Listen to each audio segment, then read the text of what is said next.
Halo semuanya, di pembahasan kita kali ini, kita bakal mengupas tuntas sebuah kisah nyata yang luar biasa banget. Ini tuh cerita tentang ketahanan yang benar-benar nggak tergoyahkan, kecerdasan taktis yang brilian, dan ujian paling berat buat militer sebuah negara yang baru aja lahir. Kita bakal bedah bareng-bareng perjalanan Panglima Besar Jenderal Sudirman. Gimana sih api revolusi benar-benar nempa beliau jadi seorang komandan legendaris, dan gimana konsep tentara rakyat itu beneran dieksekusi di lapangan. Siap? Yuk kita mulai. Coba dengerin deh kutipan yang super kuat ini. Prajurit kita bukan prajurit sewaan.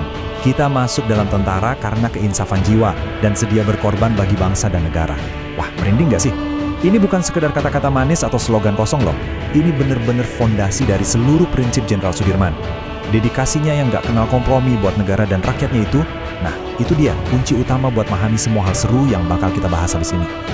Oke, masuk ke bagian pertama, krisis Jogja dan Sang Jenderal. Buat paham seberapa besarnya sosok Sudirman, kita harus lihat dulu krisis gila yang ngelempar republik kita yang masih seumur jagung ini ke dalam kekacauan total. Tanggal 19 Desember 1948. Bayangin situasinya kayak gini. Tiba-tiba aja agresi militer Belanda kedua diluncurkan. Yogyakarta, yang waktu itu jadi ibu kota, langsung jatuh dan pusat pertahanan kita hancur lebur. Nah, pertanyaan kritis yang muncul saat itu, gimana caranya sebuah angkatan bersenjata bisa tetap survive kalau pemerintahannya aja udah runtuh dan ibu kotanya dikuasai musuh? Bener-bener situasi hidup dan mati kan? Nah, di titik inilah kita ngelihat kontras yang gila banget. Di satu sisi, para pemimpin politik kita, kayak Presiden Soekarno, Wakil Presiden Hatta, sama kabinetnya, ditangkap dan diasingkan ke Pulau Bangka. Tapi, di sisi lain, ada sang Panglima Besar. Waktu itu, Jenderal Sudirman lagi sakit TBC parah. Beliau praktis cuma bisa napas pakai satu paru-paru. Dokter, bahkan Presiden udah minta beliau buat istirahat aja. Tapi apa respon beliau? Enggak. Beliau nolak keras buat nyerah. Alih-alih mimpin dari balik meja yang nyaman, beliau ambil alih komando dari atas tandu di tengah hutan belantara. Luar biasa banget kan keteguhannya. Kita lanjut ke bagian 2, dari guru menjadi panglima. Sebenarnya, siapa sih sosok bermental baja ini? Yuk kita flashback sebentar ke asal-usulnya yang sejujurnya cukup bikin kaget. Percaya atau enggak, sebelum pakai seragam militer, Sudirman ini warga sipil biasa loh.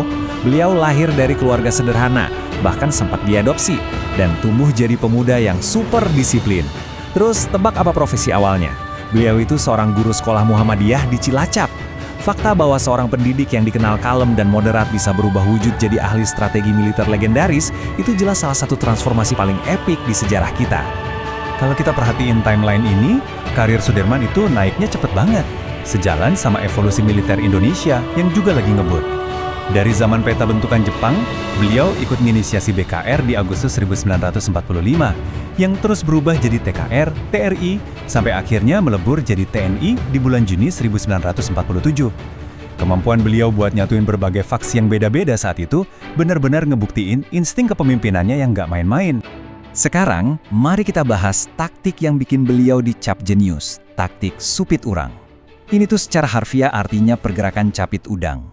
Jadi strateginya adalah ngepung musuh secara ganda dan serentak dari kedua sisi, buat ngejebak sekaligus bikin mereka lemas. Dan tebak, mantan guru ini pakai taktik brilian tersebut buat ngecoh pasukan sekutu yang senjatanya jauh lebih canggih di pertempuran Ambarawa tahun 1945. Ya, keberhasilan inilah yang akhirnya bikin beliau terpilih jadi Panglima Besar. Oke, dengan memori taktis yang keren tadi, kita balik lagi ke krisis tahun 1948. Masuk ke bagian 3, taktik gerilya lewat Bantul. Pelarian dari kejaran musuh ini benar-benar jadi semacam kawah candra di muka, alias ujian mental dan fisik paling ekstrim buat beliau dan pasukannya. Coba perhatiin rute di sini. Ini bukan rute jalan-jalan santai ya. Ini rute gerilya epik sejauh ratusan kilometer. Ngebentang dari Yogyakarta, masuk ke Bantul, nembus Gunung Kidul, sampai jauh banget ke Kediri dan Pacitan di Jawa Timur. Bayangin aja, mereka harus terus jalan, sembunyi-sembunyi di hutan dan desa, sampai terus ngindarin pantauan pesawat dan pasukan darat Belanda yang nggak henti-hentinya ngeburu sang jenderal. Tahapan awal pelariannya aja udah bikin deg-degan. Langkah pertama, mereka harus kabur diam-diam dari Jogja yang udah diduduki musuh. Terus, langkah kedua, mereka harus putar balik lewat Palpapang dan Bakulan ke arah Kretek buat ngecoh Belanda. Langkah ketiga, malah ketahan banjir di Sungai Opak. Jadi baru bisa nyebrang pakai rakit seadanya pas malam gelap. Sampai akhirnya di langkah keempat, mereka nemu tempat istirahat sementara di Desa Grogol. Dan ingat ya, semua ketegangan ini dilewati Sudirman dengan kondisi fisik yang lagi hancur-hancurnya. Nah, lihat deh gambar-gambar ini.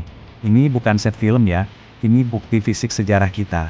Rumah-rumah singgah di wilayah Grogol, Parangtritis, dan Piyungan ini jadi saksi bisunya. Di rumah-rumah inilah sang panglima disembunyikan sama masyarakat desa. Warga tuh sampai sukarela ngumpulin makanan. Dan rela melek jaga siang malam biar pimpinan tertinggi mereka nggak ketahuan intel Belanda. Solidaritas yang luar biasa banget. Jadi gini, ada satu filosofi yang ngerangkum poin paling krusial dari perjalanan ini. Hubungan TNI dan rakyat adalah ibarat ikan dan air. Ikan tidak akan hidup tanpa air. Metafora ini tuh pas banget ngejelasin kenapa Sudirman nolak fasilitas dan milih menderita bareng di hutan. Karena nyatanya, rakyatlah yang ngasih makan, nyembunyiin, bahkan warga desa Grogola yang ngerakit tandu pertamanya dan mikul sang jenderal ngelewatin gunung. Tentara itu bener-bener nggak ada apa-apanya tanpa dukungan penuh dari rakyat. Dan dukungan rakyat tadi jelas nggak sia-sia. Kita masuk ke bagian 4. Serangan umum membungkam propaganda. Ini dia klimaks dari semua taktik gerilya yang udah dirancang mati-matian. Angka 7. Tolong ingat baik-baik angka ini ya. Ini ngewakilin 7 bulan penderitaan yang mungkin nggak sanggup kita bayangin. 7 bulan mimpin perang gerilya dari atas tandu, 7 bulan tidur beralaskan tanah di hutan, dan 7 bulan seorang pria bertahan hidup dengan TBC yang bisa merenggut nyawanya kapan aja, cuma demi mastiin Republik ini tetap berdiri tegak. Puncaknya meletus di tanggal 1 Maret 1949. Pas Belanda lagi asik koar-koar nyebarin propaganda ke seluruh dunia kalau Indonesia dan militernya udah tamat, Jenderal Sudirman ngasih kejutan besar. Bareng Sri Sultan Hamengkubuwono IX yang ngerancang strategi dan Letkol Soeharto di lapangan, mereka ngeluncurin serangan umum. Serangan terkoordinasi yang masif banget ini sukses merebut kembali Jogja selama 6 jam. Ini benar-benar kayak tamparan keras yang membungkam klaim Belanda, sekaligus ngebuktiin ke dunia kalau Indonesia tuh masih napas dan masih kuat banget. Singkat cerita, setelah perundingan Roem-Royen dan Belanda ditarik mundur, tibalah momen yang emosional banget. Pertengahan tahun 1949, Sudirman akhirnya balik ke ibu kota dan disambut langsung sama Sri Sultan. Banyak pasukan yang katanya sampai nangis ngelihat tubuh sang panglima yang makin kurus pucat turun dari tandu. Fisiknya mungkin hancur lebur, tapi kemenangan moral dan taktis yang beliau bawa pulangnya itu menjulang setinggi langit. Sayangnya, kesehatan beliau terus menurun sampai akhirnya beliau berpulang. Kita sampai di bagian kelima, warisan abadi tentara rakyat. Kira-kira nilai apa aja sih yang ditinggalkan beliau buat kita semua? Kita bisa ngerangkum identitas militer yang beliau bangun itu lewat 3 pilar kepemimpinan. Pertama, religius. Iman spiritual beliau tuh dalam banget, kabarnya beliau nggak pernah lepas dari wudhu dan zikir biarpun di tengah desingan peluru. Kedua, patriotisme. Cinta mutlaknya ke kemerdekaan bikin beliau ogah kompromi sama penjajah. Dan ketiga, kepemimpinan sejati. Beliau megang banget prinsip Engar Sos Sung Tulondo, yang artinya di depan ngasih teladan. Beliau nggak cuma nyuruh pasukannya menderita sambil duduk manis, beliau menderita bareng mereka. Sebagai penutup, ada satu pertanyaan buat kita renungin bareng nih. Di zaman sekarang yang sering banget muter di urusan pencapaian pribadi dan keuntungan egois aja, gimana sih caranya kita bisa nerapin pelajaran berharga Jenderal Sudirman tentang pengabdian tanpa pamrih ini ke kehidupan kita sehari-hari?